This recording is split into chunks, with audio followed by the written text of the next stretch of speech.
ডিমের টকটা আমি বানিয়ে দেখাচ্ছি। ভ্যারাইটি মৌ কিচেনে আবার একটা নতুন রান্না নিয়ে চলে এসেছি।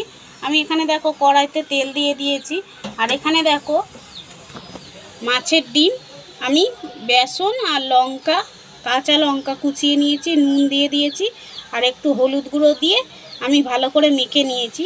এই মাছের ডিমটা আমি আজকে মাছের ডিমের টক বানিয়ে তোমাদের দেখাবো। ওই জন্য আমি আজকে এখানে পেঁয়াজ টিয়াজ দিইনি, আমি এখানে শুধু বেসন দিয়েছি আর কাঁচা লঙ্কা দিয়ে নুন দিয়ে হলুদ দিয়ে মেখে নিয়েছি। আমি বড়াগুলো ভেজে নিই।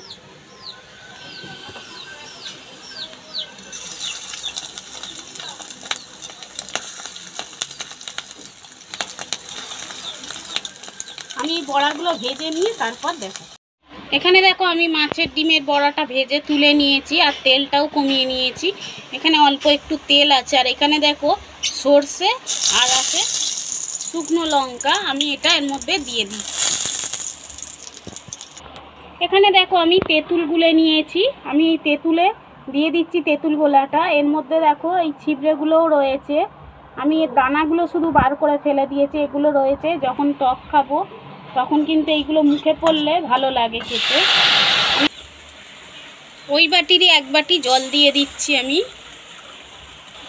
এখানে দেখো আমি পরিমাণ মতো নুন দিয়ে দিচ্ছি,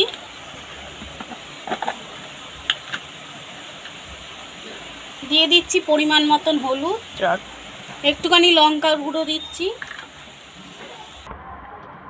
একটুখানি চিনিও দিয়ে দিচ্ছি।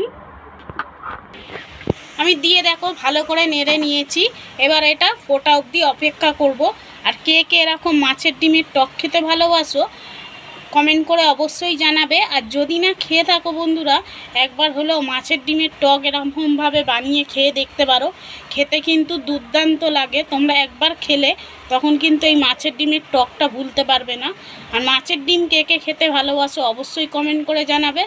আর এই টকটা ফুটে যাক, তারপর তোমাদের সাথে দেখা হচ্ছে। টকটা দেখো বন্ধুরা ভালো মতো ফুটে গেছে, আমি মাছের ডিমের বড়াটা টকে দিয়ে দিচ্ছি। আমি এখানে দেখো অল্প একটু কাশ্মীরি লঙ্কাও ব্যবহার করছি, তোমরা চাইলে দিতে পারো, না চাইলে দিতে হবে না। আমি এখানে কালারটা আসার জন্য দিচ্ছি। এটা দেখো বন্ধুরা টকটা কিন্তু হয়ে গেছে, আমি নামিয়ে নিয়ে। দেখো বন্ধুরা মাছের ডিমের টকটা আমি বানিয়ে দেখালাম, কেমন হয়েছে অবশ্যই কমেন্ট করে জানাবে। আর যারা না মাছের ডিমের টক খেয়েছো এরকমভাবে, একবার হলেও এই গরমে মাছের ডিমের টক করে খেয়ে দেখো, খেতে কিন্তু দুর্দান্ত লাগে। আর যদি এই রেসিপিটা ভালো লেগে থাকে তাহলে তোমরা চ্যানেলটাকে সাবস্ক্রাইব করে দিও। তোমরা অনেকে দেখছো বন্ধুরা, সাবস্ক্রাইবও করছো না আর লাইকও করছো না। তোমরা প্লিজ বন্ধুরা সাবস্ক্রাইব আর লাইক করে দিও। তোমরা অনেকে দেখছে সাবস্ক্রাইব করছে না, লাইক করছে না, তারা অন্তত একবার হলেও সাবস্ক্রাইব করে দিও। বারবার তো করতে লাগে না সাবস্ক্রাইব, লাইকটা করতে হয়, তাও একটু দেখে তোমরা করে দিও। আর যদি এই ভিডিওটা ভালো লেগে থাকে তাহলে লাইক, কমেন্ট, শেয়ার, সাবস্ক্রাইব করে দিও। তোমরা সকলে সুস্থ থাকবে, ভালো থাকবে। আবারও একটা নতুন রেসিপি নিয়ে চলে আসবো। আজকের মতো টাটা।